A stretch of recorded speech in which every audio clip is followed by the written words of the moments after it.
우리 한 목소리를 들어가겠습니다. 17장 22절 시작. 갈릴리에 모일 때에 예수께서 제자들에게 이르시되 인자가 장차 사람들의 손에 넘겨져 죽임을 당하고 제3일에 살아나리라 하시니 제자들이 매우 근심하더라. 가버나움에 이르니 반세겔 받는 자들이 베드로에게 나와 이르되 너의 선생은 반세겔을 내지 아니하느냐 이르되 내신다 하고 집에 들어가니 예수께서 먼저 이르시되 시몬아 내 생각은 어떠하냐 세상 임금들이 누구에게 관세와 국세를 받느냐 자기 아들에게냐 타인에게냐 베드로가 이르되 타인에게니이다. 예수께서 이르시되 그렇다면 아들들은 세를 면하리라. 그러나 우리가 그들이 실족하지 않게 하기 위하여 내가 바다에 가서 낚시를 던져 먼저 오르는 고기를 가져 입을 열면 돈 한 세겔을 얻을 것이니 가져다가 나와 너를 위하여 주라 하시니라. 아멘. 예수님의 모범과 깨닫지 못하는 제자들이라는 제목으로 하나님 말씀 증거하도록 하겠습니다. 예수님의 모범과 깨닫지 못하는 제자들.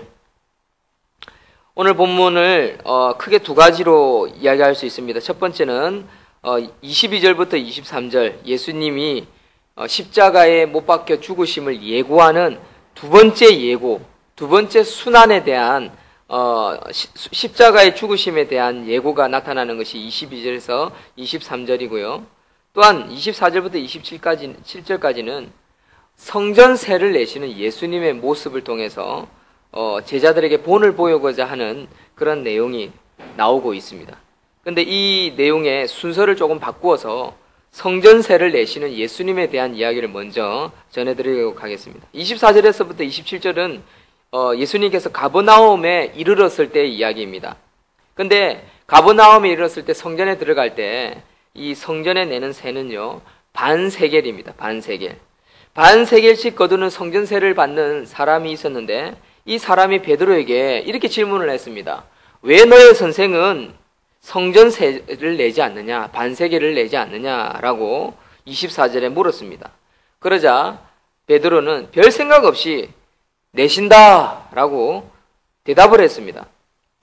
그것은 모든 유대인들이 성인 난자에게는 반세겔씩 성전세를 내는 것이 의무화되어 있고 또 그것이 습관화되어 있고 당연시되는 그런 내용이었기 때문에 베드로는 내신다라고 얼떨결에 대답했던 것입니다. 이에 예수님은 베드로를 가르치기 위해서 이렇게 베드로를 불러다가 물었습니다. 세상 임금들이 누구에게 관세와 국세를 받느냐? 자기를 아들에게 받느냐 아니면 타인에게 받느냐라고 25절에 질문을 했습니다. 당연히 베드로는 타인입니다. 아들에게서 어떻게 세를 받겠습니까? 라고 대답을 했습니다. 아들들은 세를 면하리라 라고 예수님은 26절에 답변을 하셨습니다. 왜냐하면 왜 예수님은 이런 답변을 하셨냐면 짧지만 그 제자들에게 특별히 수제자에게 정확하게 알지 못하는 얼떨결에 대답한 그 베드로에게 깨달음을 주시기 위한 것이었습니다. 그것은 뭐였냐면 하나님의 아들이신 예수님은 성전에서 세를 낼 의무가 없었기 때문에 그렇습니다. 네가 잊었느냐라는 것이죠. 예수님은 나는 하나님의 아들이다라는 이 사실을 잊었느냐라는 것을 다시 한번 깨달음을 주기 위한 것이었습니다. 예수님은 어떤 분입니까? 원래 예수님은 성전 모형의 예루살렘이라는 성전은요 모형에 지나지 않지요. 진짜 성전은 무엇입니까? 성전의 본체는 무엇입니까? 예수님이십니다. 예수님 자체가 성전이요 예루살렘 성전의 본체라 할 수 있습니다. 그래서 예수님은 그 성전에서 성전세를 낼 필요가 없는 분이셨지요. 게다가 성전세를 거두는 사람을 비롯하여서 그 당시 많은 사람들이 예수님이 누군지를 잘 모르는 상황이었기 때문에 이러한 문제로 실족하지 않게 하기 위해서 예수님은 선을 긋고 가르쳐 줄 필요가 있었습니다. 그럼에도 불구하고 예수님은 할 의무도 없는 일을 일부러 행하시는 것을 보게 됩니다. 어떻게 행하십니까? 낚시를 해가지고 고기를 잡았더니 그 속에 배를 갈라보아라. 그 속에 한 세겔이 나오는데 너와 나를 위해서 성전세를 내라 라고 말씀하고 있는 것입니다. 예수님은 일부러 이렇게 하고 있는 것입니다. 예수님은 이 땅에 정죄하고 판단하고 사람의 잘잘못을 따지고 오는 그런 재판장이 아니십니다. 예수님은 참 사랑이시기 때문에 자신의 정당한 권리가 있음에도 불구하고 연약한 사람을 식족시키기 위해서 이곳에 오신 것이 아니라 가르쳐주고 깨달음을 주기 위해서 이 땅에 오셨다는 사실입니다. 우리 다 같이 고린도전서 9장 12절 말씀 한번 찾아보겠습니다. 신약성경 273쪽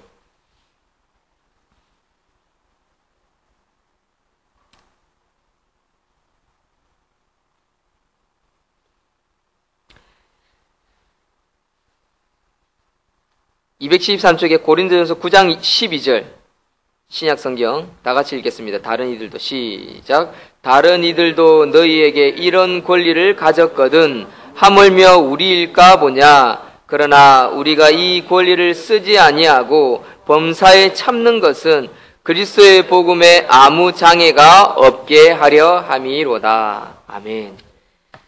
결론이 9장 12절에 있습니다. 사랑하는 성도 여러분, 깨달음이 오십니까? 예수님은 먼저 본을 보여주셨습니다. 권리를 행하고 할 말을 다 하실 수 있는 분임에도 불구하고 최대한 절제하고 본을 보여주셨습니다. 왜 그렇게 하셨을까요? 그것은 바로 제자들 너희들도 그렇게 하라는 것이었습니다. 바로 고린도를 쓴 바울은 사실 예수님과 3년을 함께 하지 않은 자였습니다. 그저 예수님은 하나님의 아들이 아니다라고 생각했고 또 그 예수를 따르는 자를 핍박했던 자였음에도 불구하고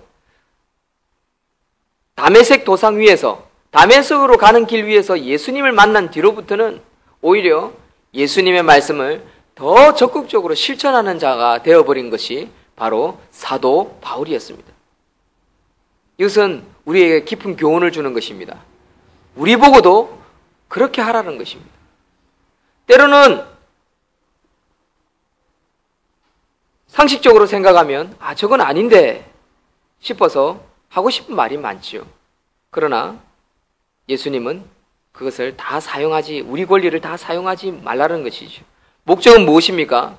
복음을 위해서, 말씀을 위해서, 교회를 위해서, 가정의 평안과 예수 그리스도의 주인 되심을 드러내기 위해서 그렇게 하라는 것입니다. 이것이 바로 첫 번째 예수님께서 우리에게 주시는 교훈이었다라는 것입니다. 그래서 예수님은 없는 돈을 어떻게 줬냐면 낚시를 하면 고기가 낚아질 건데 베드로야 그 배를 가르면 그 속에 한 세겔이 나올 것인데 너와 나를 위해서 줘라라고 말씀하십니다. 이것은 바로 신성을 가지신 예지력을 가지신 예수님께서 직접 갚을 것을 갚아주시고 베풀 것을 베푸시고 예비하신다라는 것을까지 보여주시는 그런 내용이라 할 수 있습니다.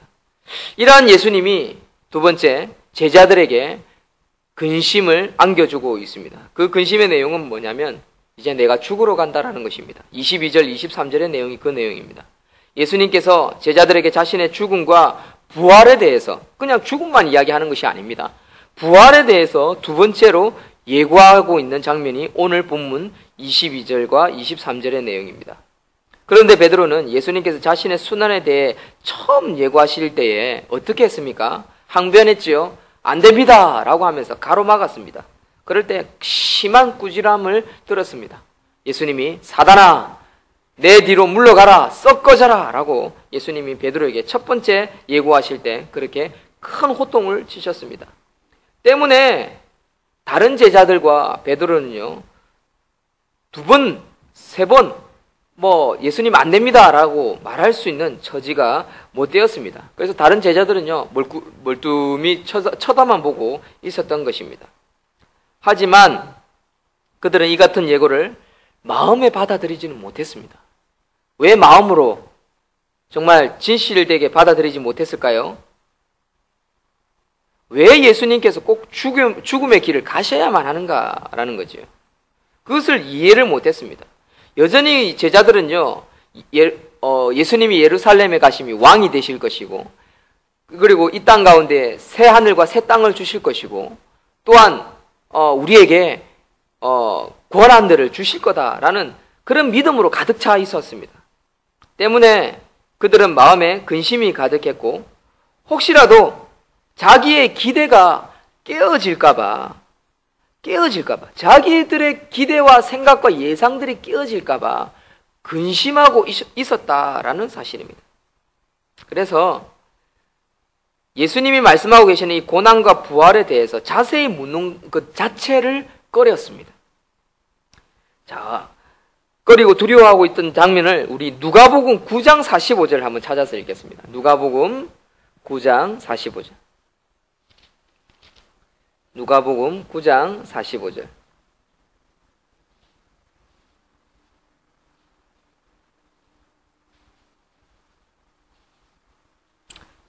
제자들의 마음이 정말 그랬다는 것을 우리는 찾아볼 수 있습니다. 9장 45절 108쪽 그들이 시작 그들이 이 말씀을 알지 못하니 이는 그들로 깨닫지 못하게 숨긴 바 되었음이라. 또 그들은 이 말씀을 묻기도 두려워하였더라. 아멘. 이 말씀을 읽으면서 깨달을 수 있는 것이 있습니다. 하나님이, 예수님이 아직 깨닫지 못하게 숨기셨다. 의도는 하나님께 있다라는 것이고요. 또 무엇보다도 그들의 마음이 어땠다고요? 묻기도 두려워하였다라고 성경은 가르쳐주고 있습니다. 심령을 깨뚫어보고 있는 말씀이지요. 사랑하는 성도 여러분, 우리 모습 속에도 이런 모습이 있습니다. 진리를 받아들이지 못하는 불편한 근심이 있다는 거죠. 불편한 진실이 있다는 거죠.